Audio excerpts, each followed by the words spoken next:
네, 반갑습니다. 이번 시간에는 머리와 목에 대한 자세 평가를 한번 시작해 보려고 합니다. 머리와 목에 대한 자세 평가로 보자면, 무엇을 평가할 수 있는 대상 질병이 대표적으로 이렇게 거북목 증후군, 전방머리 자세 이렇게 있지 않을까라고 생각을 하고 있습니다. 이건 실제로 혼용해서 많이 쓰고 있는데 그 차이점에 대해서 한번 확인도 해볼 거고요. 평가 진단은 되게 쉽습니다. 금방 여러분들 배울 수 있고요. 한 15초면 설명이 가능합니다. 그래서 중요한 관점은 이 자세를 평가할 때 무언가 거북목 증후군이 되었다면 하나의 자세가 문제가 있는 게 아니고요. 두 가지의 이상이 같이 있다는 걸 알아야지만 우리는 나중에 이제 치료 접목을 할 수 있을 것 같습니다. 뒤에 다시 설명하겠지만 우리 인트로에서 제가 다시 한번 이렇게 먼저 한번 짚어보자면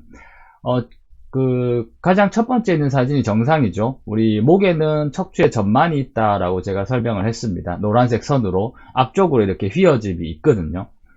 근데 이제 머리가 점점 앞으로 나가게 되면은 이렇게 목에 있는 뼈가 바뀌게 됩니다. 자세 움직임이 나타난 거죠. 근데 목을 크게 나눌 때는 위에 있는 목, 아랫목이라고 해서 upper cervical과 lower cervical 이렇게 두 가지로 나누거든요. 근데 lower cervical 같은 경우에 지금 보게 되면은 원래 있던 상태보다 flexion, 굽힘된 상태입니다. 제가 한번 흉내를 내볼게요. 이 상태에서 앞으로 플렉션을 시키면은 이렇게 됩니다.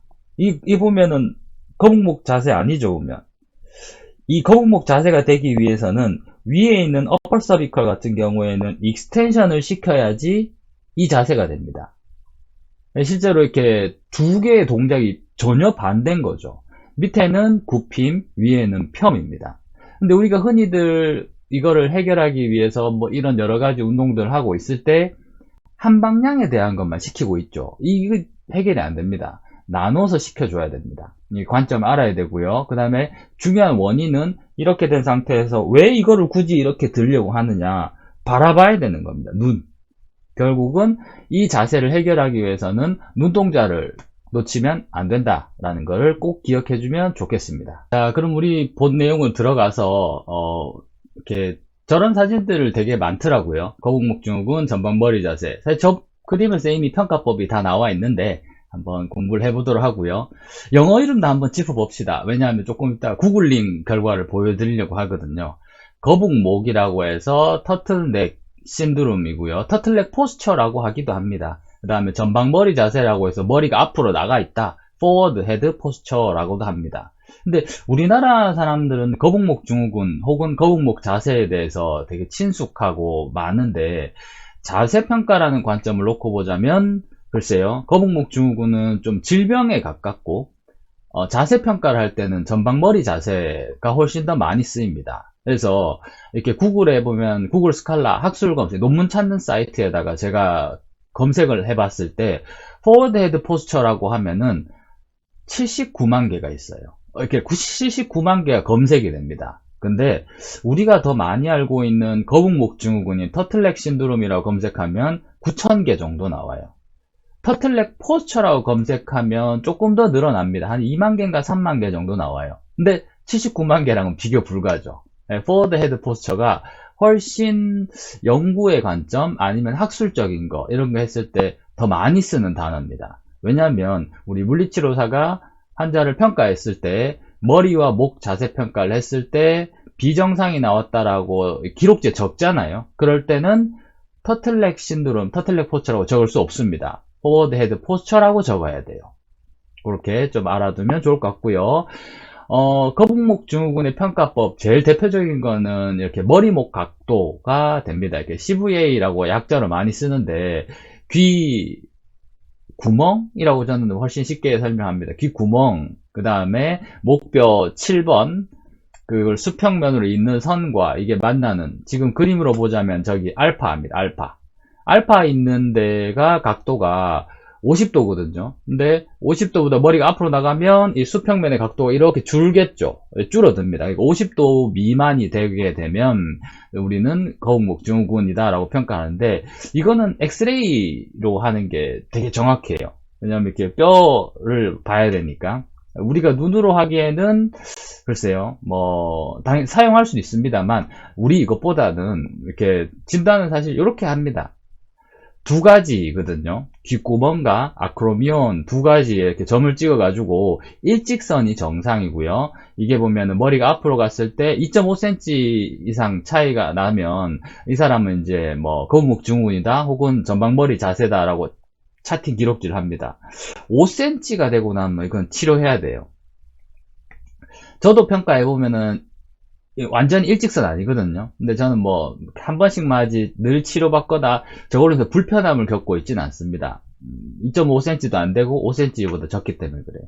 교과서적으로 여러분들 외워야 되는 건 이렇게입니다. 머리와 목에 할 때는 앞뒤 편이 앞뒤로 가는 걸 평가할 때는 바깥 귀 길이라고 하는데 귓구멍 생각하면 됩니다. 그 다음에 어깨뼈의 봉우리 아크로미온을 평가하면 돼요. 이렇게 했을 때 비정상이라고 우리 적는 것들은 저렇게 차팅을 합니다. 포워드 헤드라고 적기도 하고, 포워드 포스처, 그 다음에 뭐 이렇게 두 가지 더 있는 거, 우리 저건 수업 때 배우기로 하고요. 그러면 뭐 우리 평가하는 거 배웠을 텐데 한번 짚어보자면, 지금 어깨뼈 스카플라가 있을 때 스카플라의 저 위쪽 가쪽 면에 있습니다. 평가할 때 찾는 방법은 어깨를 위에서 눌러야 됩니다. 옆에서 이렇게 누르면 안 돼요. 위에서 눌렀을 때 가쪽 면으로 가다 보면 뼈가 만져집니다. 그 뼈에서 끝나면은 뚝 떨어져요. 뚝 떨어지는데 그 뚝 떨어지기 바로 전 요즘 포인트쯤 될 것 같습니다. 여기 포인트를 짚었을 때 우리는 아크로미온이라고 얘기합니다. 좀 긴가민가 할 수도 있거든요. 옆에 뒤에 옆면에 헷갈리는 게 있는데 윗면에서 찾아가면 됩니다. 이렇게 해서 거기 점 찍고 그 다음에 귓구멍에 점 찍고 일직선인지 평가하면 돼요. 되게 쉽죠? 그렇게 해서 평가하면 우리 할 수 있습니다. 근데 제가 그 어깨뼈 봉우리 대신에 어깨 관절을 손으로 잡았을 때 가운데 있는 이 부분도 가능하거든요. 그래서 이걸로 해가지고 연습하는 거 한번 해보도록 했는데 한번 보세요. 지금 이렇게 사진을 제가 무작위로 한번 뽑아놔 봤습니다. 저기 보면 다른 색깔 옷 입고 있는 사람이 누가 봐도 좀 똑발라 보이죠? 그래가지고 저 사람을 확대해서 빨간 점을 저렇게 작게 찍어 보니 귓구멍과 그리고 어깨 가운데를 찍어 보니 얼추 일직선이에요. 와, 이 사람 역시 몸이 바르게 보이는 이유가 있었구나 라고 알 수 있습니다. 이번엔 좀 이 아저씨 같은 경우는 어떨까 보면 누가 봐도 좀 이렇게 앞으로 내밀고 있죠, 머리를. 근데 이게 긴가민가 할 때는 꼭 정확한 포인트를 짚어봐야 돼요. 귓구멍과 마찬가지 어깨 중심을 짚어보니 귓구멍이 앞으로 많이 나가 있습니다. 그래서 저 아저씨 같은 경우에는 전방머리 자세가 있구나라고 알 수 있겠죠. 그런데 이게 단순히 이제 난 이거 배웠으니까 거북목 증후군 평가할 수 있다라고 되면 안 되는데 그게 왜 그러냐면 전신을 다 같이 보는 눈을 키워야 됩니다. 저분 같은 경우에는 귓구멍과 어깨 가운데를 찍어보니 머리가 앞으로 나가 있어요. 전방머리 자세가 있다라고 평가가 됩니다. 근데 꽤나 많이 나가 있거든요. 근데 또 몸을 보면은 뭐 그렇게까지 심하지는 않은 것 같아요. 근데 저분의 전체적인 몸을 다 평가해 보자면 귓구멍에서 원래는 일직선으로 쭉 내려갑니다. 근데 밑에 부분, 그러니까 어깨 중심 말고 밑에 부분에 지나쳐야 되는 부분들이 벗어나 있어요. 그러니까 이 사람은 목의 문제만 갖고 있는 게 아니고 다른 데 문제도 다 갖고 있습니다. 이게 어디서 출발하는 거냐면 제가 보기에는 저분의 자세 문제는 포워드 헤드가 아니라 전방 자세예요. 그러니까 앵클이 무너져서 그렇거든요. 그래서 뭐 이거는 지금 저걸 공부하자는 의미는 아니고 단순히 하나를 봤다고 해서 내가 이제 모두 다 평가할 수 있다 이렇게 생각하는 건 좀 우리 지양합시다. 전체를 다 배우고 나서 합쳐야 돼요. 왜냐하면 제가 한번 흉내를 내볼게요. 이렇게 했을 때 전방머리 자세입니다. 그러면 분명히 귓구멍이 앞에 있을 거예요. 그런데 라운드 숄더를 갖고 있으면 일직선이 돼버려요. 그럼 이건 또 어깨와 밑에를 비교해서 이 사람은 라운드 숄더가 있다. 라운드 숄더 있는데 일직선이니까 머리도 앞으로 가 있다. 이렇게 평가를 할 수 있어야 되겠죠. 그래서 나중에 옆면 쭉 다 완성하고 나서 우리 좀 가도록 하고요.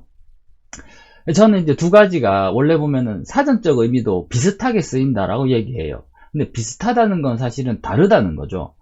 정확히 다른 차이점을, 이거는 제 개인적 생각입니다. 왜냐하면은 뭐 어떤 다른 대가분이 딱 정해놓진 않아가지고 전방머리 자세는 말 그대로 어깨 대비 머리가 앞에 나가 있는 자세를 모두 다 전방머리 자세라고 합니다. 거북목 증후군은 특징이 두 가지로 나누어지는 것 같아요.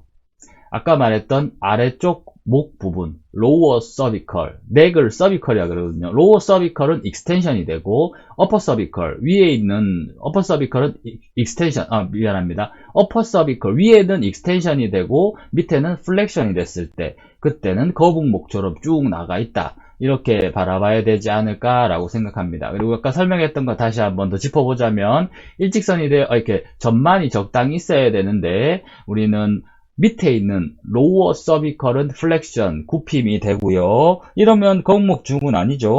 위에 있는 어퍼 서비컬은 익스텐션이 됐을 때 거북목 증후군이라고 하고, 그 이유는 바로 턱이 들리는 눈을 정면을 바라보기 위한 겁니다. 우리는 턱에 집중을 해요. 치료하는 방법 중에 턱 당기세요 라고 하는 거 해야 되거든요. 근데 그게 보면은 이렇게 있는 상태에서 지금은 턱이 들리지 않았습니다. 목에 가까워요. 익스텐션 되면 턱이 들려요. 즉 친인 엑서사이즈, 목을 당기는 운동은 어퍼 서비컬에 대한 플렉션 운동이에요. 밑에는 로딩을 이렇게 많이 주면은 밑에 부분은 익스텐션으로 운동까지 시키려고 하면은 그거는 과욕입니다. 로어 서비컬은 그냥 다른 방법인 익스텐션 운동을 해줘야 돼요.